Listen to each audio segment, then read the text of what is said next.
잠시 기도하겠습니다. 주님 감사합니다. 오늘도 청년들을 이 자리에 모이게 해주시니 감사합니다.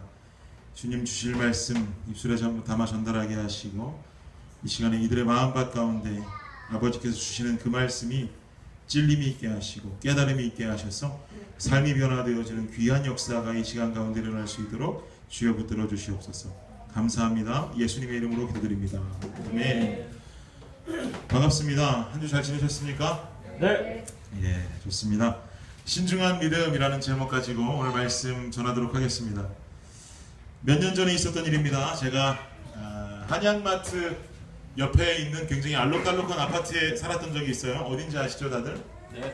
그 기차설은 굉장히 알록달록한 예쁜 아파트인데 그 아파트에 한 1년가량 살았었습니다. 그 아파트의 특징이라면 옛날에 우리 이주원 형제가 살던 그 엘란 아파트하고도 좀 비슷한데 아파트 건물이 있고 그 옆에 주차 타워가 있는 거예요. 그래서 아파트를 나와서 그 아파트 앞에 있는 주차장 가는 게 아니라 옆에 주차 타워를 가서 차를 꺼내서 이렇게 나가는 형식의 아파트입니다. 좀 비싼 아파트였어요. 비싸서 돈이 많아서 간 게 아니었고 당시에 한국 갔다가 들어왔는데 아파트가 자리가 없더라고요. 아파트가 다 방이 없어서 교회 근처로는 오고 싶은데 방이 없어서 울며 겨자 먹기로 1년만 살자 그렇게 하고 들어갔었습니다. 다행히 뭐 렌트비는 비쌌지만 기름값이 뭐 거의 안 들었어요. 그냥 새벽 예배도 웅 하면 교회 옵니다. 차 타고 그냥 붕 하면 교회 오고 기름도 뭐 거의 많이 넣지도 않고 그래서 여러 가지로 좀 절약이 되기도 했었습니다. 이제 아무래도 좀 렌트비가 비싸다 보니까 돈 많은 사람들이 좀 살겠죠. 그 주차 타워에 가면 멋진 차들이 많이 있었어요. 그 멋진 차들을 보면서 참 부러워했었습니다. 근데 어느 주민이 하루는 새 차를 뽑아 갖고 온 거예요. 인피니티 이렇게 무슨 스포츠카 같은 거였는데 너무 멋있었어요. 저 사람 참 부럽다. 저는 그 당시에 오디세이 22만 마일 넘은 똥차 타고 다닐 때거든요. 근데 그 인피니티 멋있는 그 차를 보면서 야, 저 사람은 뭐 하는 사람이길래 저렇게 멋진 차 타고 다닐까 그렇게 부러워했던 기억이 있었습니다. 그렇게 항상 그 인피니티는 멋진 자태를 뽐내고 있고 그 멋진 자태로 말미암아서 그 인피니티의 주인마저도 굉장히 멋져 보였습니다. 그렇게 좀 살았어요. 그 인피니티를 매일매일 보며 살았는데 어느 날 갑자기 이제 제가 새벽 예배를 가려고 이렇게 여느 때와 같이 주차장으로 나왔는데 또 역시 여느 때와 같이 그 인피니티 차량이 멋진 본인의 자태를 뽐내고 있었습니다. 근데 그날따라 뭔가 좀 이상한 거예요. 멋도 있고 참 좋은데 뭔가 좀 이상합니다, 그 차가. 그래서 봤더니 인피니티 그 차에 바퀴가 4짝이 다 빠져 있는 거예요. 바퀴 4짝이 다 빠져 있고 그 차는 차체만 벽돌 위에 떠 있었습니다. 무슨 뭐 비행기도 아니고 바퀴가 없어요. 그냥 공중에 허공에 떠 있어요. 이 벽돌을 의지해서 가다 벽돌 빵 발로 차면은 그 차가 와장창 내려올 것만 같았습니다. 알고 봤더니 그 인피니티 차량의 그 바퀴 휠이라 그러죠. 그 휠이 굉장히 비싸대요. 그거 빼다가 팔면 되게 돈 많이 벌 수 있대요. 근데 잘 아시다시피 그 아파트 있는 그 길이 라마잖아요. 그 길에 그 아파트 빼놓고는 다 볼 게 없어요. 그 아파트 나오는 순간 멕시코 같아요. 좀 뭔가 험악한 아저씨들 계시고 검정 아저씨들도 좀 계시고 좀 뭔가 무서워요. 그분들 중에서 한 팀이 오셔서 그 휠을 빼가셨던 것 같아요.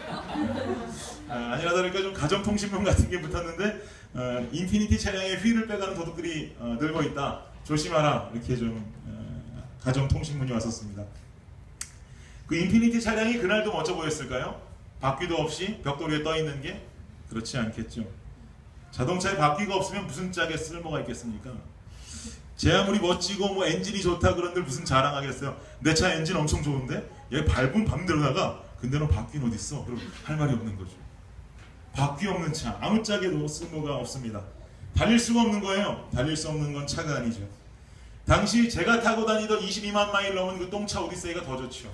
바퀴도 있고 아무도 훔쳐가지도 않고 얼마든지 제가 타고 어디든 갈 수 있습니다. 밟고 아무데나 갈 수 있어요. 하지만 그 인피니티 차량의 주인은 결국 그 차 그대로 몇 주째 방치해 뒀었습니다. 아무래도 좀 아주 여유가 있던 분은 아니었나 봐요. 빨리 휠을 사셔서 바퀴를 끼셨으면 좋았을 텐데 막상 좀 그냥 할부 생각하고 사신 것 같은데 피를 빼다니까 좀 당황스러우셨던 것 같아요. 기차 타고 다니셨나 봅니다. 좀 뭔가 여튼 굉장히 좀 불쌍하기도 했고 마음이 아프기도 했습니다. 뭐든지 구성 요소라는 게 참 중요하죠. 차 한 테 있어서 바퀴는 중요합니다. 엔진이 아무리 좋든지 멋이 있든지 광이 번쩍번쩍 나든지 그것보다 중요한 건 바퀴예요. 바퀴가 없으면 차는 갈 수가 없어요. 붕어빵의 가장 중요한 건 뭘까요? 앙꼬죠, 앙꼬. 붕어빵의 중요한 건 앙꼬예요. 파치예요. 붕어빵에 파치 없으면 맛이 없죠. 그건 붕어빵이 아니에요. 컴퓨터는 있는데 인터넷이 안 된다면 얘도 문제예요. 컴퓨터 아무리 좋은 거 몇백만 원짜리 있어봤자 뭐합니까? 인터넷이 안 들어오면 그 컴퓨터도 쓸 데가 없어요. 워드 작업만 해야죠. 타작이랑 똑같이 되는 겁니다. 이처럼 어떤 물건, 중요한 것은 그것을 구성하는 요소가 반드시 있어야만 된다라는 것입니다. 오늘 본문에는요, 빌립이라는 한 집사가 등장합니다. 초대교회 집사 중에 한 사람이죠. 스데반 집사가 초대교회 집사로 세움받을 때 동일하게 같이 임명받았던 사람이 바로 빌립 집사입니다. 근데 이 동료 집사였던 스데반이 죽고 나니까 기독교를 탄압하는 세력이 늘어나게 됐다라는 것이죠. 아까 텍스정대님이 잘 말씀해 줬어요. 결국은 하나님께서 원하셨던 대로 사도들이 흩어지기 시작합니다. 사도행전 1장 8절에서는 예수님이 승천하시면서 너희는 온 유대와 사마리아와 땅끝까지 이르러 내 증인이 되리라 했고, 결국은 스데반이 죽음으로 말미암아서 교회의 탄압이 시작되었는데 1장 8절을 거꾸로 한 8장 1절에서는 초대교회 교인들이 온 유대와 사마리아와 땅끝으로 흩어졌다라고 기록하고 있다고 제가 지지난주 설교 때 말씀드렸던 기억이 있습니다. 바로 이때 이 초대교회가 디아스포라 되어질 때 이때 빌립 집사가 선택해서 갔던 지역이 사마리아라는 땅입니다. 사마리아. 그렇다면 우리는 사마리아라는 땅이 어떤 지역인지 알아야 될 필요가 있겠죠. 사마리아. 유대와 사마리아, 유대 땅이 있고 사마리아라는 땅이 있는데 이 두 땅은요, 종교적으로 불편한 관계에 있던 땅이었어요. 이스라엘의 분열왕국 시대 때 남유다와 북이스라엘로 나뉘게 됩니다. 그때 남유다의 수도는 어디였을까요? 예루살렘. 북이스라엘의 수도는 사마리아였어요. 나라가 나뉘었는데 남유다의 수도가 예루살렘이었고 북이스라엘의 수도가 사마리아였다라는 거예요. 그만큼 사마리아는 중요한 땅이었다라는 것이죠. 북이스라엘의 중심지였다라는 사실이에요. 그런데 이 북이스라엘의 첫 임금이었던 여로보암이라는 왕이요, 북이스라엘의 주민들이 분열되기 이전에 남유다에 있던 예루살렘을 그리워하면서 절기가 되면 자꾸 예루살렘으로 내려가려고 하는 거예요. 그게 별로 마음에 들지가 않은 거예요. 그래서 이 여로보암이 생각해낸 게, 지금 예루살렘으로까지 가지 않더라도 무언가 이 사람들이 절기 때 제사 드릴 수 있는 곳을 내가 만들면 되겠구나 라는 판단을 하게 되죠.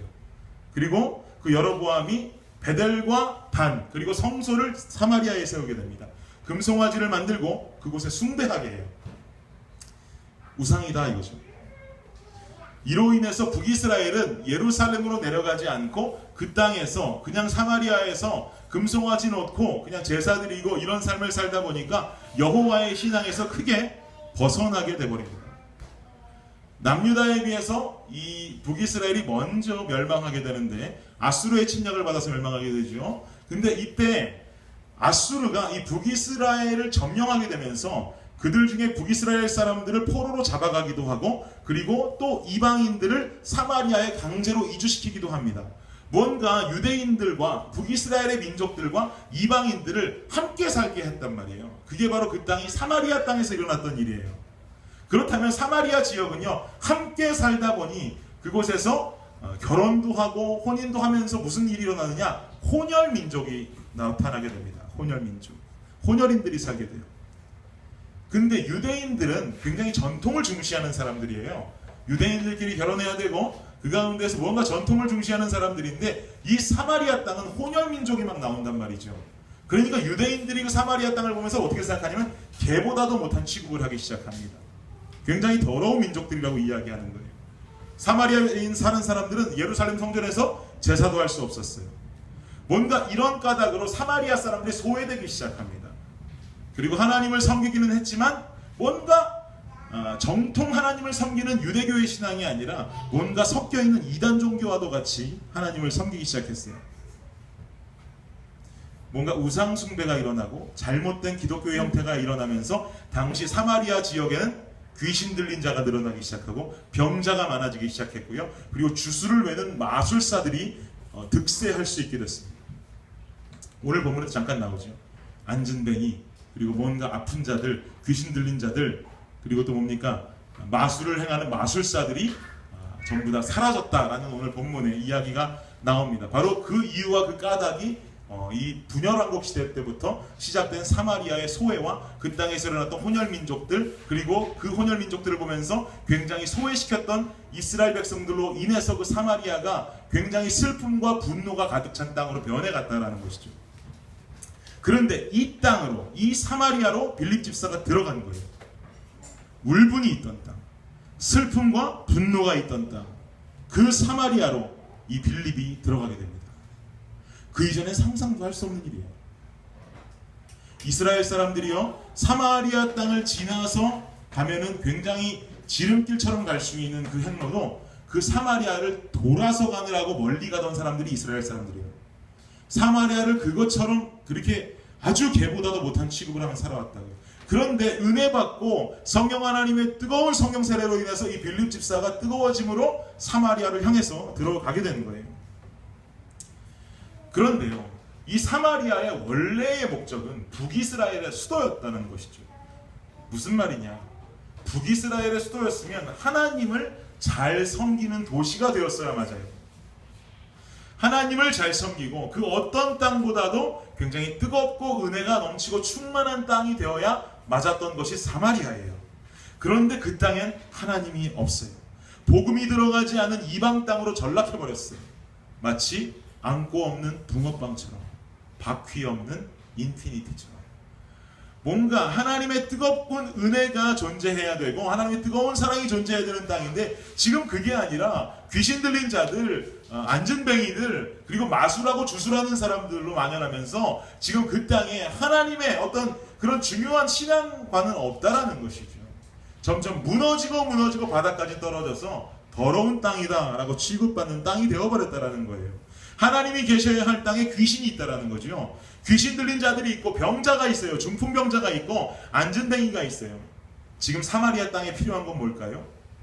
우리가 사도행전을 통해서 그토록 외치고 있는 부흥입니다. 사마리아엔 지금 현재 부흥이 필요해요. 쇠퇴하고 몰락한 것이 일어나는 것, 슬픔과 울분이 차 있는 곳, 하나님이 계셔야 할 곳에 귀신이 있고 안전뱅이가 있고 중풍병자가 있고 지금 이 땅에 절실하게 필요한 건 부흥이다라는 것이죠.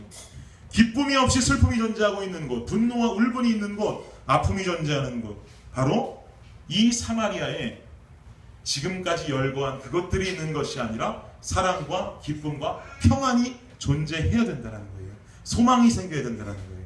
도저히 일어날 수 없는 상황인 이 사마리아, 유대와의 관계도 도저히 회복될 것 같지 않은 이 상황에도 결국엔 모든 것이 주님 안에서 거룩하게 해결되어지는 것, 주 안에서 해결되어질 부흥이 필요하다라는 것이죠.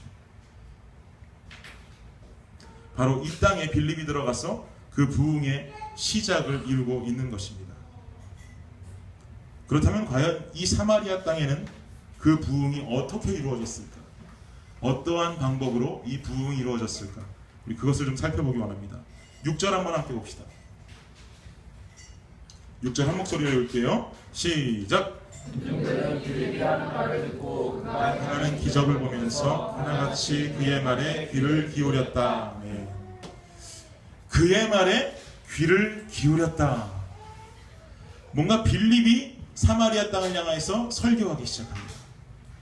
그리고 빌립이 기적을 행하기 시작합니다. 그리고 하나같이 그 빌립이 하는 말과 행동에 귀 기울이기 시작했습니다. 그런데 저는 개인적으로 이 귀 기울였다라는 말이 마음에 확 와닿지가 않았어요. 무슨 말인가? 설교에 그러니까 그냥 귀 기울였다 이 말인가? 기적과 이적이 나타나니까 집중했다 이 말인가? 도대체 무슨 말인가? 제가 원어 성경을 펼쳐봤습니다. 그리고 원어 성경을 통해서 이 똑같은 원어가 과연 어느 다른 구절이나 성경에 쓰였는지 좀 살펴봤어요. 여러 군데 사용되었는데요. 그 중에서도 제 마음에 가장 와닿았던 구절은요, 사도행전 5장 35절 말씀입니다. 준비됐지요? 준비가 안 됐어요. 안 됐습니다. 5장 35절이 이렇게 말씀합니다. 이렇게 말하였다. 이스라엘 사람 여러분, 신중히 생각하고 이 사람들을 처리하십시오. 이게 무슨 말이냐면요, 지금 베드로와 사도들이 뭔가 지금 이 유대교도들 사이에서 혼란과 혼잡을 일으키면서 잡혀가게 되죠. 그때 우리 5장 설교할 때 제가 말씀드렸을 텐데, 가말리엘이라는 율법사 여러분 기억하실 겁니다. 그 가말리엘이 다 지금 모든 사내들인 공회원들이 저놈들 뭐 죽이자, 벌 주자 막 그러는데, 갑자기 가말리엘이라는 사람이 좀 더 지켜봅시다. 신중히 생각합시다. 진짜 하나님이 저들과 함께 있다면 저들이 건재할 것이고, 지금까지 뭐 드다나 이런 어떤 거짓 교사들이 나타났을 때 그들이 다 없어지지 않았습니까? 저들도 거짓됐다면 분명히 금방 없어질 테니까 지금 그거 신경 쓰지 말고 좀만 더 우리 신중해야 될 필요가 있습니다 라고 가말리엘이 이야기했던 거 제가 설교 한번 한 적이 있었죠. 바로 그 말씀이에요. 이스라엘 사람 여러분, 신중히 생각하고 이 사람들을 처리하십시오. 바로 여기서 쓰인 신중히 생각하라, 신중하라 라는 말이 바로 귀를 기울였다라는 말과 똑같은 단어로 사용되어졌습니다. 뭔가 우리랑 반대되는 놈들이니까 감정에 치우쳐서 처벌하지 말고 좀 더 지켜봅시다. 좀 더 지켜봅시다. 이 이후에 어떤 일이 일어날지 모르니까 하나님이 계시고 저들이 하나님과 함께하는 자들이라면 분명히 끝이 나지 않을 겁니다. 좀 더 지켜봅시다. 신중합시다 라고 이야기할 때 그 신중함, 그리고 바로 오늘 본문에 나오고 있는 그의 말에 귀를 기울였다가 동일하게 사용되고 있다는 것이죠. 제가 아내랑 살면서 특히 유학 와서 몇 번의 실수를 거듭한 끝에 함께 세운 철칙이 하나 있습니다. 배고플 때 마켓에 장 보러 가지 말자는 겁니다. 배고플 때 한번 마켓에 장 보러 갔더니 200불어치를 사더라고요. 열매 없을 때요. 둘이 살 때. 기가 막힐 노릇이죠. 그리고 또 배고플 때 갔더니 또 200불을 쓰더라고요. 돈이 많았을 때도 아닌데 200불을 아주 그냥 물 쓰듯이 써버리고 나옵니다. 뭔가 우리 부부는 배고픈 걸 못 참는 나쁜 버릇이 있습니다. 배고플 때 마트에 가면 이것저것 마구 담아옵니다. 그 당일날 먹을 것도 아닌데 그렇게도 많이 사가지고 옵니다. 근데요, 배고플 때 집에서 일단 라면 하나를 끓여 먹고 배가 든든하게 되어서 마트를 가게 되면 돈이 엄청나게 줄어듭니다. 100불 이하로 내려갑니다. 어쨌든 50불도 안 씁니다. 이것도 먹고 싶고 저것도 먹고 싶은 마음이 엄청나게 일어나다가도 배불러서 가면 일어나지 않더라는 것이죠. 그래서 결정했습니다. 배고플 땐 가지 말자. 배고프면 라면을 먹어라. 아니면 뭐 과일이라도 집어 먹어라. 뱃속을 채우고 마켓에 가는 게 낫겠다. 이렇게 결정을 했습니다. 인간은요, 누구나 흥분하면 이성을 잃게 되어 있습니다. 그죠? 자기 제어 능력을 상실하게 됩니다. 내 통장에 300불이 있어도 배고파서 마트 가면 200불을 쓰고 오는 게 인간이에요. 결국 굉장히 즉흥적인 사람으로 변해버리게 되죠. 이게 바로 인간의 모습입니다. 누구나 다 그럴 겁니다. 저는 뭐 그래도 배고파도 마트 가도 그 정도 사진 않는데요.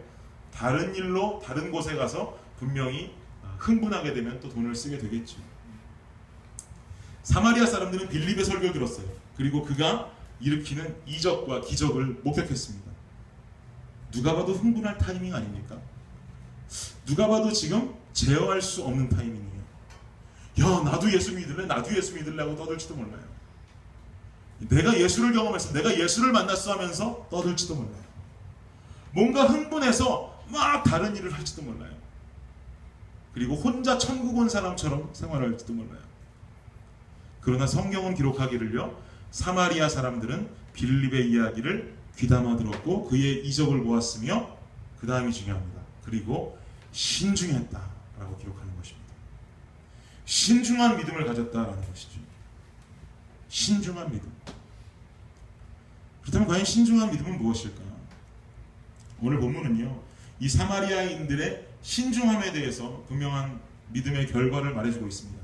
7절과 8절 함께 한번 봅시다. 7절 8절 함께 읽겠습니다. 시작. 더러운 귀신들이 많은 사람들에게서 큰 소리를 지르며 떠나가고 많은 중풍병자와 안진뱅이가 나아 그 도시에는 큰 기쁨이 있었다. 아멘.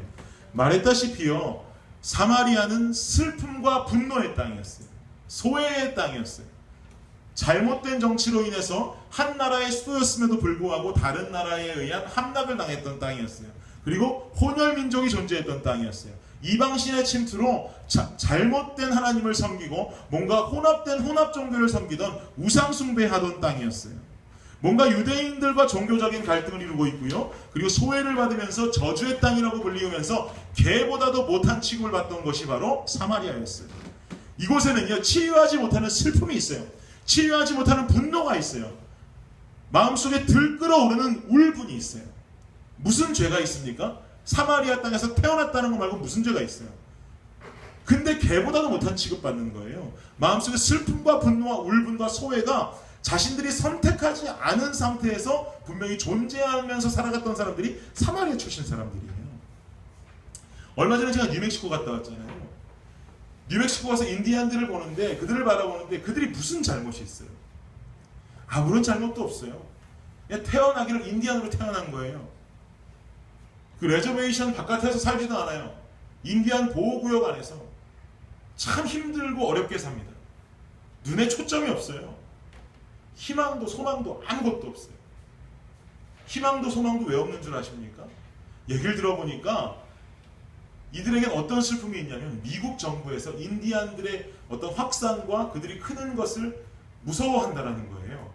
그래서 미국 정부에서 그들을 탄압했고, 그리고 그들이 살고 있는 그 인디안 보호구역에서 나와서 알버커키로만 가서, 그 뉴멕시코의 주도로만 가서 직장을 구하려고 해도 직장이 안 구해진대요.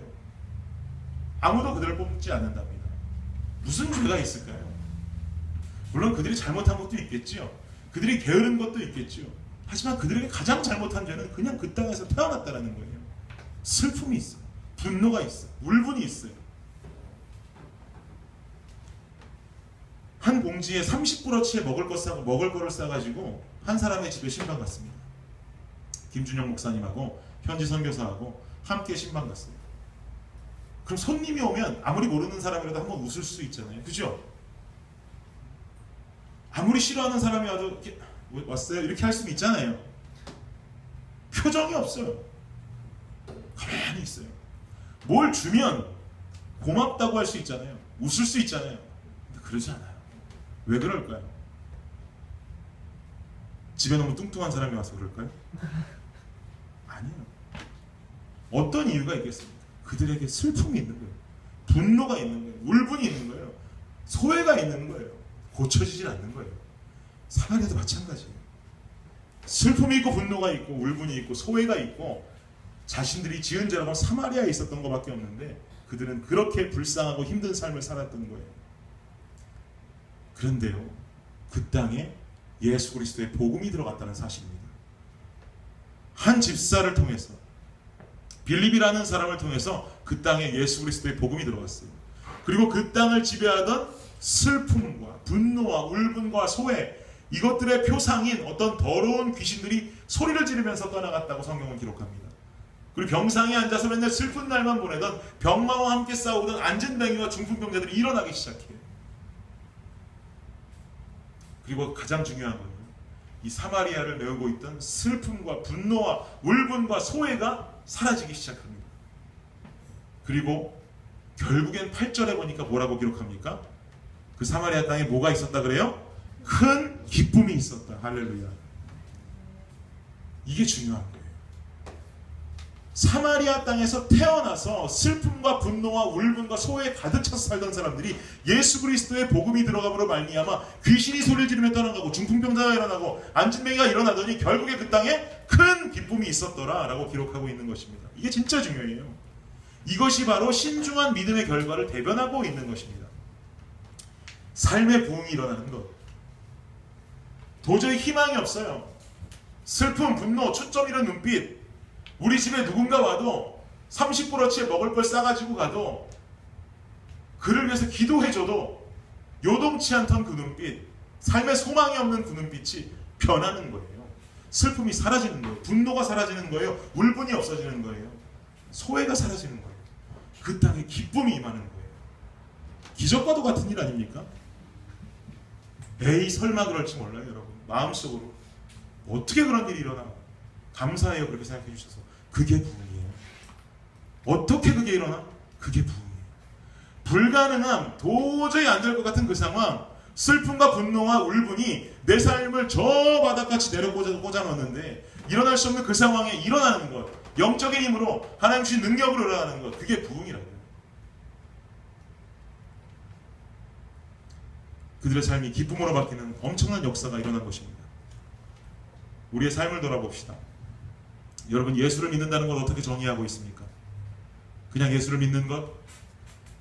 때론 기분이 좋으면 좋기도 하고 삶의 은혜가 있기도 하고 어쩔 때도 때론 귀찮기도 하고 적당히 세상에서 살고 적당히 교회 안에서 사는 것, 이 정도면 되는 것, 이쯤 하면 신앙생활 하는 것처럼 보이는 것, 세상 속에 살아도 이쯤 하면 내가 기독교인이라고 말할 수 있는 정도, 교회 안에서 있어도 이쯤 하면 내가 성실하게 신앙생활 하면서 살아간다고 평가받을 수 있는 그 정도, 우리가 여기에 타협하고 있지는 않습니까? 이게 믿음이고 신앙생활의 참된 모습입니까? 내 신앙이 내 환경의 지배를 받고요, 어느 때는 좋은 환경이라면 누구보다도 신앙 좋은 사람이었다가 어떨 때 내 삶에 슬픔이 찾아오고 내 삶에 고통이 찾아오고 내 삶에 울분이 찾아오고 내가 외로움을 느끼고 나 혼자인 것 같을 때, 여러분 그때도 하나님 의지하십니까? 여러분 삶 자신에게 자문해 보시기 바랍니다. 혹시 그때 한없이 꼬꾸라지는 믿음을 갖고 있지는 않습니까? 그저 내 감정과 상태에 따라 예배에 나가고 바쁘고 힘들면 아무런 죄책감 없이 예배의 자리를 피해버리는 그런 상황 가운데 살고 있지는 않습니까? 아니면 어릴 적부터 마음속에 가지고 살아오던 상처와 분노, 울분, 소외가 지금도 예수를 믿음에도 불구하고 아직도 여러분의 삶의 마음 한구석에 자리 잡아서 여러분의 삶을 괴롭히고 있지는 않습니까? 오늘 성경이 말씀하기는요, 여러분의 마음을 열기를 원하십니다. 그리고 하나님 말씀에 귀 기울일 것을 원하십니다. 그리고 그가 이루실 삶 속의 역사들을 바라보길 원하십니다. 가장 중요한 건요, 전인격적으로 하나님을 경험함으로 말미암아 하나님을 향한 믿음이 신중해지길 원합니다.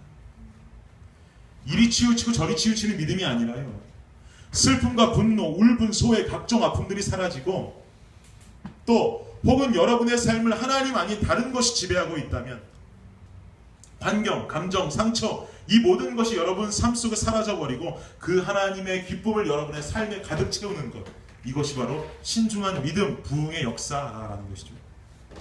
이것이 신중한 믿음의 결과다라는 것입니다. 한 문장으로 말하자면 부흥을 사는 것입니다. 안고 없는 붕어빵에 문제가 있습니다. 인터넷이 없는 컴퓨터도 쓸모가 없습니다. 바퀴 없는 고급차도 쓸모없습니다. 우리 삶의 그 어떤 것도 하나님 없이, 예수가 없이는 아무짝에도 쓸모없다라는 것을 여러분 믿으시기 바랍니다. 대학 시절에 한 후배가 있었습니다. 정말 특이한 녀석이었습니다. 아직까지 살면서 그 정도로 특이한 애는 만난 적이 없습니다. 순수합니다. 아직까지 살면서 그 녀석만큼 순수한 사람을 만나본 적이 없습니다. 대학생이면 멋부리고 싶은 나이 아닙니까? 특히 한국에서, 한국 대학교를 다니면서 다 멋부리고 싶죠. 남자 아이였는데 대학교 1학년이면 누구나 한 번쯤 와서 연애를 꿈꾸면서 대학교 입학하지 않습니까? 그리고 꿈과 낭만이 가득하다는 음대에 들어오면서 남자보다 여자가 많다는 그 음대의 성악과에 들어오면서 얼마나 큰 기대를 가지고 들어오겠습니까? 근데 얘는 그렇지 않았나 봐요. 학교에 1년 내내 항상 코오롱 추리닝을 입고 다닙니다. 놀라운 건, 정말 놀라운 건 그 당시가 2004년인가? 그랬는데 나는 걔가 도대체 어디서 코오롱 추리닝을 얻은 줄 모르겠어요. 코오롱 추리닝을 입었다라는 게 대단한 게 아니라 그냥 내가 걔 어디서 구했는지가 더 궁금하더라고요. 그게 몇 년을 입었는지 팔꿈치가 다 나오고 무릎이 다 나오려고 하는 추리닝이었어요. 이 추리닝을 거의 4개월 입고 다닙니다. 신발은 아디다스 3선 슬리퍼를 끌고 다닙니다. 제가 볼 때는 대학교 오면 산 게 아니라 고등학교 때부터 학교에서 신던 것 같아요. 그걸 그냥 끌고 학교에 옵니다. 집도 고시원입니다. 집에 한번 놀러 간 적이 있는데 집에 비누가 없어요. 왜 비누가 없어? 그랬더니 물이 깨끗해요. 물이 좋아요. 그러던 녀석이었어요. 경상도 아이였어요. 창원 아이였습니다. 창원에서 막 상경해서 우리 학교에 왔던 거죠. 하루는 이 녀석이 제게 전화가 왔어요. 형님, 오늘 명동 가실랍니까? 그러더라고요. 명동 가실랍니까? 근데 마음속이 50대 50이었어요. 오늘도 코오롱 트레이닝일까? 너 그거 오시면 나 너랑 같이 못 가겠는데. 속으로는 그 생각을 하면서 설마 한 거죠. 오늘은 아닐 거야. 명동을 가자는데, 젊음의 도시 명동을 가야 되는데 아니겠지. 설마 하고 갔는데 그 녀석은 그날도 코오롱 트레이닝과 3선 슬리퍼를 신고 나왔습니다. 명동을 함께 걸어다니는데 정말 너무 부끄러웠습니다. 미치겠더라고요. 일부러 빨리 걸어보기도 하고, 근데도 빨리 따라옵니다. 조금 떨어져 걸으면 왜 늦게 오냐고 와서 제 손을 잡고 같이 걷고, 정말 좀 너무 짜증났습니다. 근데 얘가 하는 말이, 얘가 그 당시에 뭐 어느 다음 카페나 뭐 네이버 카페나 들어가면 자기 아이디로 쓰던 게, 닉네임을 쓰던 게 항상 낭만 시인이었어요. 낭만 시인. 좀 뭔가 특이한 아이죠. 코오롱 트레이닝 입고 다니면서 낭만 시인 안 어울렸는데, 그 녀석이 점심시간이 다가오니까 배가 고프기 시작했던 거죠. 명동 한복판에서 저한테 오더니 이렇게 말하는 겁니다. 형님, 우리 파스타집 가서 까르보나라 어떻습니까? 파스타집 가서 까르보나라 어떻습니까? 제가 명동 처음 와서 너무 좋은데 한번 가면 안 되겠습니까? 그래서 제가 화를 냈습니다. 너나 먹으라고. 너 혼자 가서 먹을 거면 너 혼자 가서 먹고라고. 그래서 명동에서 가장 허름한 집을 찾아서 빨리 밥 먹여갖고 돌아왔던 기억이 있습니다. 차에 막 태워서 빨리 왔습니다. 근데요, 하루는 이 녀석이, 제가 학교에 이렇게 있는데 제게 와서 이렇게 말했어요. 너무 순수하니까 혼낼 수도 없고 항상 그냥 제가 마음에 애증하는 후배처럼 데리고 있던 녀석인데, 얘가 저한테 와서 이렇게 말하는 거예요. 형님, 제가 진짜로 한식 맛있게 하는 중국집 찾았는데요, 한 번만 드셔보실랍니까? 그러는 거예요. 너무 배가 고파서 그래 시켜 그러고 말았어요. 근데 걔가 한 말이 갑자기 생각이 나면서 너무 웃긴 거예요. 한식을 무지하게 잘하는 중국집을 찾았는데 한번 드셔보실랍니까? 라는 말이 너무 웃긴 거예요. 중국집이면 중국 음식을 잘해야지 왜 한식을 잘하냐고요? 뭔가 이상한 거죠. 빨리 중국 음식을 맛있게 하려고 배우던지 아니면 빨리 전업을 해서 한식당으로 바꾸던지 뭔가 둘 중에 하나를 해야 되는 거 아닙니까? 근데 너무 웃긴 거예요. 한식을 기가 막히게 잘하는 중국집. 시키라 그래서 뭐 드시겠냐 그래서 난 육개장 먹을래 그랬어요. 근데 왔는데 진짜 맛있는 거예요. 문제가 있는 거죠. 문제가 있어요. 근데 저는 오늘 이 설교를 준비하면서 이 녀석이 저한테 던졌던 이 한 문장이 굉장히 또렷하게 기억났습니다. 형님, 한식 잘하는 중국집을 찾았는데 한번 드셔보실랍니까? 이 문장이 계속 떠오르는 거예요. 한식 잘하는 중국집. 한식 잘하는 중국집. 앞뒤가 안 맞아요. 우리는요, 예수를 믿고 구원받은 하나님의 백성입니다. 믿으십니까? 여러분의 삶의 모습은 어떻습니까? 한식 잘하는 중국집의 모습은 아닙니까? 슬픔 가득한 그리스도인. 아픔 충만한 그리스도인. 분노로 가득 찬 크리스찬. 술 마시면 기똥찬 크리스찬. 야한 동영상에 흠뻑 빠져있는 하나님의 아들. 여러분, 어떤 표현이 지금 여러분 삶을 따라다니고 있습니까? 앞뒤가 맞지 않아요. 바퀴가 있어야 차예요. 팥이 들어있어야 붕어빵이에요. 인터넷이 있어야 컴퓨터예요. 다시 말하면 하나님의 임재와 기쁨과 평안이 있었어야 사마리아였어요. 하지만 그 땅은 그렇지 않았어요. 결국 슬픔과 분노와 울분과 소외의 땅이 되었고요. 그러나 그들은 결국 예수 그리스도의 복음으로 큰 기쁨이 거하는 땅으로 변화되고 말았습니다. 우리 모두가 앞뒤 안 맞는 기독교인의 모습이라면 여러분 다시 한 번쯤 우리 삶을 생각해 봅시다. 우리가 웃었지만 슬픔으로 충만한 크리스찬이라면, 분노와 울분이 둘째가면 서러운 하나님의 딸이라면 안 맞잖아요. 안 맞아요. 빨리 맞는 것을 찾아가야죠. 슬픔과 분노와 울분이 있어도 결국 주님의 힘으로 그것을 이겨내고 기쁨과 평안이 가득했던 딸이다. 소외와 외로움이 존재했어도 결국 그것을 하나님 의지함으로 말미암아 진정한 부흥을 이룬 하나님의 아들이다. 여러분, 이렇게 앞뒤가 맞는 삶이 되어야 되는 것입니다. 오늘 말씀 통해서 신중한 믿음을 말씀드렸습니다. 신중한 믿음은 부흥이 존재하는 삶입니다. 도저히 살아갈 수 없는 그 삶이 일어나는 것. 여러분의 삶 속에서도 앞뒤 안 맞는 것, 혹시라도 오늘 이 문을 열고 밖에 나가면서도 다시 내 삶을 생각해서 슬픔이 가득해지고 그것으로 내 삶이 결국은 그리스도인의 모습으로 맞지 않는다면 여러분 다시금 그 자리에 무릎 꿇으시고 결국은 부흥을 이루셔서 하나님께서 여러분 바라보실 때 앞뒤가 정확하게 맞는 신중한 믿음을 가지고 살아가시는 청년들이 되시기를 주님의 이름으로 간절히 축복합니다. 이 시간에 잠깐 우리 찬양 한 곡 합시다. 주님과 같이라는 찬양인데요. 이 찬양 가사 좀 묵상하시면서 함께 찬양하기 원합니다. 큰 소리 아니어도 좋아요. 가사가 몇 절 없으니까 눈을 감아도 좋습니다. 대신 가사를 묵상하면서 찬양합시다. 주님과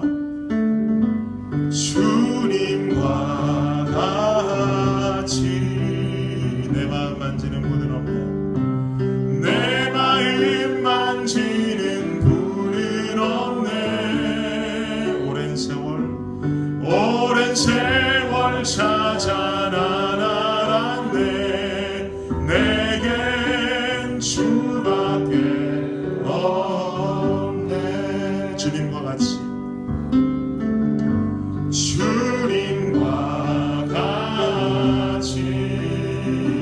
내 마음 만지는 분은 없네. 내 마음 만지는 분은 없네. 오랜 세월 찾아 난 알았네. 내겐 주밖에 없네. 다시 한번 주님과 같이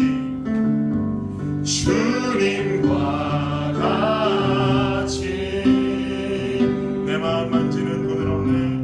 내 마음 만지는 분은 없네. 오랜 세월 찾아 난 알았네. 내겐 주밖에 없네.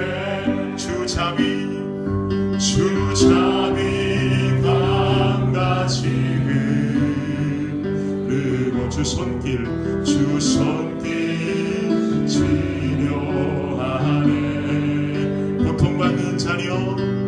고통받는 자녀 부르시니 주밖에 없습니다. 주밖에 없네.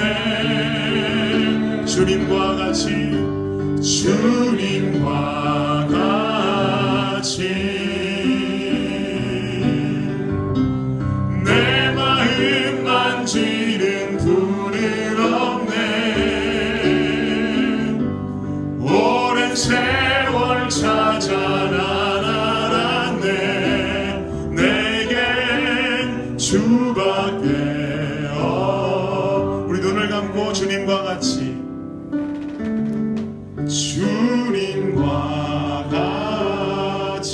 내 마음 만지는 분은 없습니다. 내 마음 만지는 분은 없네. 오랜 세월 찾아